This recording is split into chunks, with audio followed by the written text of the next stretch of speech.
ជាអ្នកបង្ហាញឲ្យមានការចរចារវាងរុស្ស៊ីនិងអ៊ុយក្រែនបែរជាខ្លួនឯងមិនបានទៅចូលរួមទៅវិញបាទសូមគោរពជម្រាបសួរបងប្អូនទាំងអស់គ្នាប្រហែលជាបងប្អូនអ្នកដែលគាត់ចូលចិត្តនិយមតាមដានទៅលើ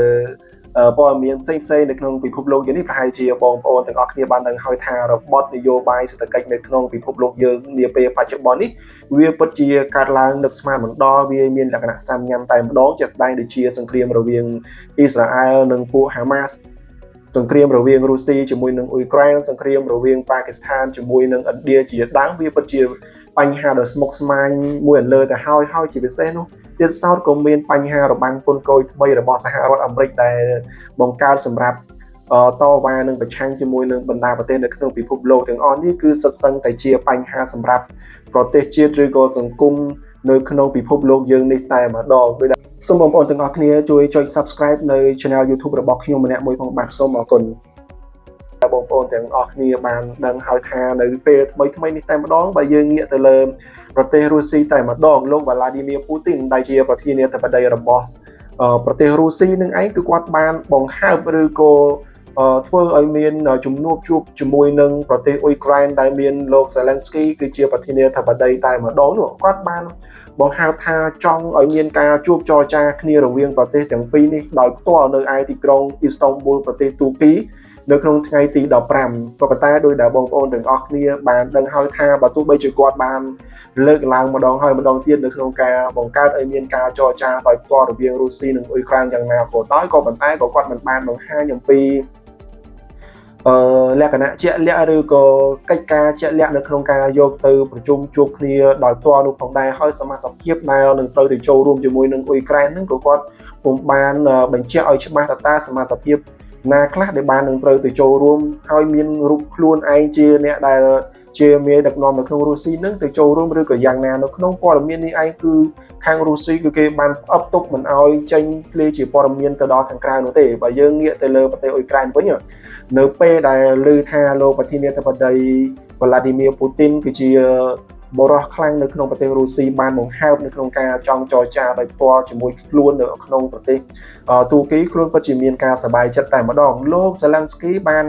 បង្ហាញនៅសេចក្តីសោមនស្សរីករាយហើយគាត់បានគិតថាវាគឺជាចំណុចដ៏ចាប់ផ្ដើមដ៏ល្អបំផុតរវាងប្រទេសទាំងពីរនេះចាប់តាំងពីការធ្វើសង្គ្រាមជាមួយគ្នាតាំងពីឆ្នាំ2022មកម្លេះនេះគឺជាជំនួបចរចាដោយផ្ទាល់ដែលលោក Zelensky មានការរំពឹងខ្ពស់តែម្ដងហើយគាត់ក៏បានស្នើឲ្យប្រមុខរដ្ឋនៅក្នុងប្រទេសរុស្ស៊ីតែម្ដងគឺលោក Vladimir Putin មកចូលរួមដោយផ្ទាល់ដើម្បីបង្កើត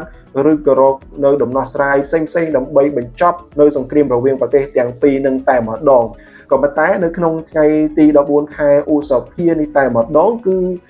ខាងភាគីរុស្ស៊ីគឺបានបង្ហាញនៅសមាជិកភាពដែលត្រូវទៅចូលរួមប្រជុំកិច្ចចរចាដោយផ្ទាល់ជាមួយនឹងអ៊ុយក្រែននោះគឺมันមានឈ្មោះរបស់លោកប្រធានាធិបតី Vladimir Putin ទេគឺគាត់បានចាត់តាំងឲ្យក្រុមការងាររបស់គាត់ដែលមានជាទីប្រឹក្សារបស់គាត់គឺជាអនុរដ្ឋមន្ត្រីក្រសួងការបរទេសនិងអនុរដ្ឋមន្ត្រីក្រសួងការពារជាតិនៅក្នុងប្រទេសរុស្ស៊ីដើម្បីទៅធ្វើជាអ្នកតំណាងឲ្យរុស្ស៊ីនៅក្នុងការចរចាគ្នាដោយផ្ទាល់ជាមួយនឹងប្រទេសអ៊ុយក្រែនតែម្ដងបើយើងងាកទៅមើលប្រទេសអ៊ុយក្រែនវិញនោះគឺលោក Vladimir Zelensky គឺគាត់បាននិយាយថាពិភពលោកអាចមើលឃើញជាក់ស្ដែងហើយតើ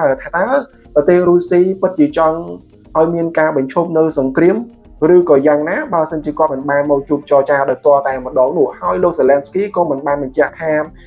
តើគាត់នឹងជួបចរចាដោយផ្ទាល់ជាមួយនឹងក្រុមការងាររបស់លោក Putin ឬក៏យ៉ាងណាបើទោះបីជាលោកបានធ្វើដំណើរទៅដល់ប្រទេសទូគីទៅហើយក្តីនោះអញ្ចឹងយើងទាំងអស់គ្នានឹងចាំមើលទៀតតើបរិបទនៃការជួបចរចាគ្នារវាងមន្ត្រីធំរបស់ប្រទេសទាំងពីរនេះនឹងទៅជាយ៉ាងណាហើយតើលោក Vladimir Zelensky នឹងបានចូលរួមនៅក្នុងកិច្ចប្រជុំជាមួយនឹងក្រុមការងាររបស់លោក Vladimir Putin ឬក៏យ៉ាងណាដែរមានតែយើងទាំងអស់គ្នានឹងរងចាំមើលទៀតថាតើស្ថានភាពនយោបាយរបស់ប្រទេសទាំងពីរនេះនឹងឈានដល់កម្រិតណាមួយដែលអាចធ្វើឲ្យប្រទេសទាំងពីរនេះជៀសវាងនៅក្នុងការប្រើអាវុធជាមួយគ្នាឬក៏កាន់តែធ្វើឲ្យប្រទេសទាំងពីរនេះក្តៅស្លឹកត្រចៀកនៅក្នុងការវាយប្រហារគ្នាតាមដែនអាកាសដើម្បីវាយប្រហាររវាងគ្នានឹងគ្នាបន្តទៅទៀតនោះអញ្ចឹងយើងនឹងរងចាំតាមដានមើលបន្ថែមទៀតតើបញ្ហានេះនឹងទៅជាយ៉ាងណាខ្ញុំនឹង ស្វែងរកនៅចំណុចព័ត៌មានផ្សេងៗដើម្បីចែកជូនដល់បងប្អូនអ្នកដែលនិយមស្ដាប់នៅព័ត៌មានអន្តរជាតិជាពិសេសគឺព័ត៌មានសង្គ្រាមរវាងរុស្ស៊ីនិងអ៊ុយក្រែនតែម្ដងបាទសូមអរគុណសូមជម្រាបលា